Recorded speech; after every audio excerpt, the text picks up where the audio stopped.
Hello guys, आज का video उन सबों के लिए बहुत महत्वपूर्ण होने वाला है जो चाहते हैं कि हम सच्चे ईश्वर की आराधना कैसे करें।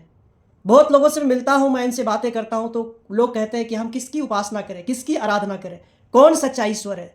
तो आज मैं आपको बताने वाला हूं कि सच्चा परमेश्वर, वो सृष्टिकर्ता सृजनहार प्रभु कौन है और हमें किसकी उपासना करनी चाहिए, कैसे करनी चाहिए, कहाँ करनी चाहिए, है ना।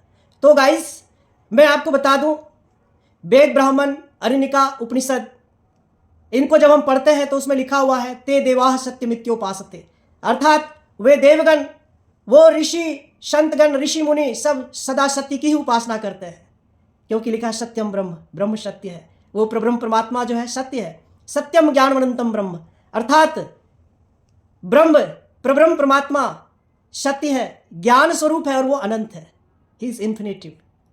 तो गाइस, आप बिल्कुल भ्रम में ना रहें, आप धोखे में ना रहें। लिखा है वे देवगण, वे समस्त ऋषि मुनि सदा सत्य की ही उपासना करते हैं, सत्य की। वो परमात्मा जो है सत्य है। यीशु मसीह सुसमाचार के ग्रंथ में कहते हैं मार्ग, सत्य और जीवन मैं हूं, आई एम द ट्रुथ, सत्य मैं हूं। और प्रभु यीशु मसीह स्वयं अपने मुख से कहते हैं, जब लोगों ने उनसे पूछा कि हम कहां पर परमेश्वर की आराधना करें, क्या कोई अमुक स्थान है, क्या कोई विशेष स्थान है जहां पर परमेश्वर की आराधना करें, तो यीशु मसीह ने अपने लोगों से कहा, चेलों से कहा, वहां पर उपस्थित समस्त लोगों से कहा कि नहीं, वो समय आएगा जब परमेश्वर आत्मा है और सच्चे आराधक उसकी आराधना, उसकी उपासना आत्मा और सच्चाई से करेंगे। वो कहीं भी, क्योंकि परमेश्वर सच्चे आराधकों को ढूंढता है, वो कहीं भी वो पुकारेंगे तो वो परमेश्वर वहां उपस्थित होगा, क्योंकि परमेश्वर आत्मा है, वो सब जगह सर्वव्यापी है, वो सब जगह उपस्थित है। क्योंकि लिखा है सर्वस्य चाहम हृदय सन्निविष्टो, मैं सभी प्राणियों के हृदय में अंतर्यामी रूप से वास करता हूं, क्योंकि इसका संबंध हमारे दिल से है, दिल मन से है, आत्मा से है। सच्चे आराधक को परमेश्वर ढूंढता है, जो उसकी उपासना, उसकी आराधना आत्मा और सच्चाई से करे। कोई स्थान विशेष मायने नहीं रखता उस परमेश्वर की आराधना के लिए। तो गाइस, आप धोखे में कभी भी मत आना, वो परमेश्वर सब जगह विराजमान है वो। और अब कई लोग सोचते हैं कौन है सच्चा ईश्वर, किसकी हम मान्यता करें। तो गाइस, वेद संहिता में लिखा हुआ है मां चिदन्यत द्विज संसद सखायो मारिशन्यत, लिखा है o friends do not worship to anyone, सृष्टिकर्ता परमेश्वर को छोड़ और किसी की उपासना मत करना। तो हम किसकी उपासना करें? उस सृष्टिकर्ता परमेश्वर जिसने सारे सृष्टि को, सारे ब्रह्मांड को उस परमात्मा ने, उस ब्रह्म परमात्मा ने रचा है, उस एकमात्र परमात्मा की आप उपासना करें। लोग यहां पर धोखा खा जाते हैं, लोग यहां पर चूक जाते हैं, है ना। तो गाइस, मैं आपसे कहूंगा आप मत चूकना, सच्चाई को जानिए और उस सच्चे परमेश्वर की आराधना करें, है ना। क्योंकि परमेश्वर का क्रोध, उसका प्रकोप, उसका परमेश्वर का रैथ मनुष्य के सब अभक्ति और अधर्म पर स्वर्ग से प्रकट होता है। तो गाइस, आप ऐसा ना हो कि आप भक्ति भी करें और कृपा की जगह क्रोध और आशीष की जगह श्राप को आप कमाएं। ऐसा नहीं होना चाहिए कि आप भक्ति भी कर रहे हैं और परमेश्वर के प्रकोप को भी आप अपने जीवन में आमंत्रित करें, निमंत्रण दे रहे हैं। ऐसा नहीं होना चाहिए। सच को जान जाएं आप। आज मैं आपके सामने सत्य बताने वाला हूं। वो जगतकर्ता परमेश्वर, सृष्टिकर्ता प्रभु, सारे जगत का बनाने वाला, सब कुछ का रचने वाला परमेश्वर है। इस बात को आप जानिए, है ना। सुसमाचार ग्रंथ में, रोमियो की पत्री में संत पौलुस लोगों को रिमाइंड कर रहे हैं, उनको चेतावनी दे रहे हैं, है ना। उनको लिख रहे हैं कि उन्होंने सृष्टिकर्ता के बजाय सृष्टि की उपासना की। उन लोगों ने क्या की उपासना करने लगे?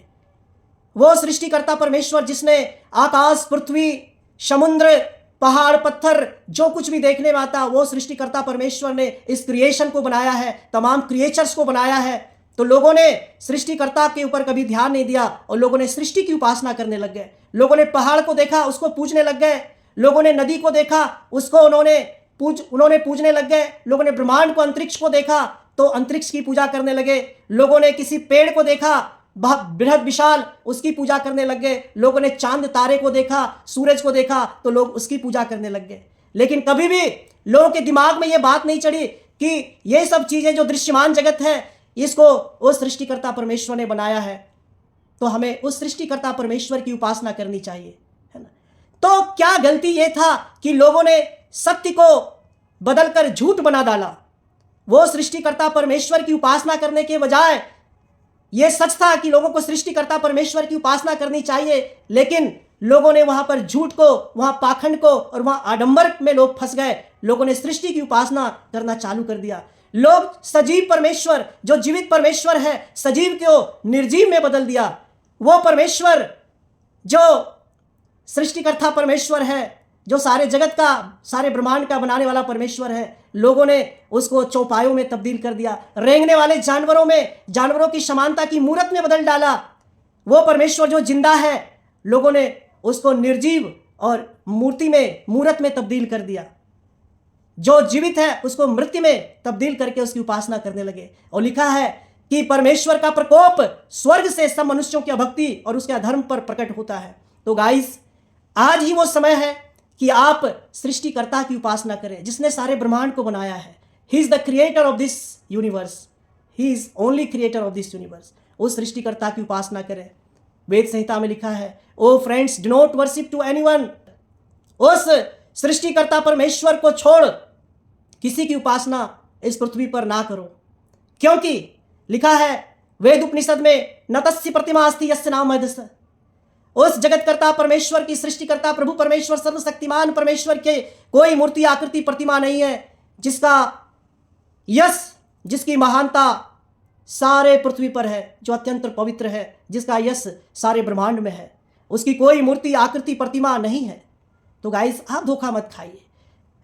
आप सच्चाई को, आज ही आप सच्चाई को ग्रहण करें और सच के जगह पर झूठ को आप रिप्लेस मत कीजिए। यहां पर रिप्लेसमेंट नहीं चलेगा, यहां सच की जगह पर सच ही चलेगा। झूठ का यहां पर कोई काम, कोई पैमाना काम नहीं करेगा। यहां नो एक्सचेंज, नो रिप्लेसमेंट। इस जगह पर कुछ नहीं हो सकता। यहां पर सच मतलब सच। कम से कम उस सच्चे परमेश्वर की आराधना आप आज से, अभी से आत्मा और सच्चाई से कर, पूरे दिल, मन, जान से आप उस परमेश्वर की आराधना करने लग जाए। स्थान कोई मैटर नहीं करता, आप कहां पर हैं, आप वहां पर उस परमेश्वर की आराधना कीजिए, उसकी उपासना कीजिए। क्योंकि लिखा है, ते देवा सत्यमित्योपास्ते। वे देवगण, वे समस्त ऋषिगण उस सदा सच की, सत्य की उपासना करते थे, उस सच्चे परमेश्वर की उपासना करते थे। तो आज से आप चूक ना करें। परमेश्वर आप सभी को आशीष दे और ऐसा मन दे कि सच जानने का और सच्चे परमेश्वर की उपासना, आराधना करने का मन आप सभी को प्रदान करे। Thank you for watching this.